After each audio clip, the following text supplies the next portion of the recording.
আসসালামু আলাইকুম। আজকে চলে আসলাম আপনাদের দেখাতে এলজি নন ফ্রস্ট একটা ফ্রিজের কম্প্রেসার চেঞ্জ করার ভিডিও। তো এই যে কম্প্রেসারটা কাটার পরে আমরা এখন গ্যাস চার্জ করব। তো গ্যাস চার্জ করার জন্য কি কি করা লাগে সেটা দেখতে থাকুন। এই যে হচ্ছে এলজি ফ্রিজ ডাবল ডোর। তো আজকে এলজি ফ্রিজের গ্যাস চার্জ এবং কম্প্রেসার পরিবর্তন যে কাজ দেখতে থাকুন।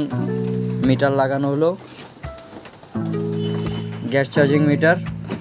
তো এখন আমরা যেগুলো ঝালাই করছি ঝালাইগুলো ঠান্ডা করে নিয়ে তারপরে হচ্ছে এম্পিয়ার প্রেশার দিয়ে এই যে দেখছি এখন কি অবস্থা। প্রেশার ঠিক আছে কম্প্রেসারের।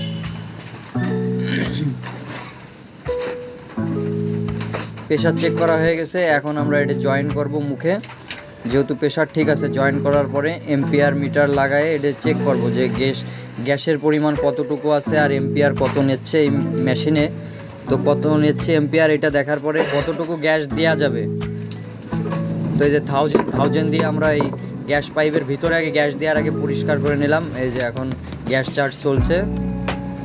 তো এই ধরনের গ্যাস চার্জিং বা কারোর ফ্রিজে কোনো সমস্যা থাকলে আমাদের জানাতে পারেন। নতুন কম্প্রেসার লাগানো বা গ্যাসের সমস্যা থাকলে আমরা আপনাদের বাসায় গিয়েই কাজ করে আসব। যশোর জেলার ভিতরে যে কোনো জায়গায় আমরা কাজ করি, আর দূরে হলে আলোচনা সাপেক্ষে গিয়ে করে আসব। তো আমার ভিডিও যদি ভালো লাগে আমার চ্যানেলটা সাবস্ক্রাইব করে রাখবেন আর বন্ধুদের সাথে শেয়ার করবেন। এই ধরনের এসি ফ্রিজের কাজ আমরা এই চ্যানেলে দিয়ে থাকি, বা ইলেকট্রনিক্স যত প্রকার ডিভাইস আছে কোনো সমস্যা হলে আমরা বাড়িতে গিয়েই সার্ভিসিং করে আসি। তো ভিডিওটা এই পর্যন্তই। সবাই ভালো থাকবেন আর আমাদের চ্যানেল দেখতে থাকবেন। তো ফ্রিজটা কমপ্লিট। আল্লাহ হাফেজ।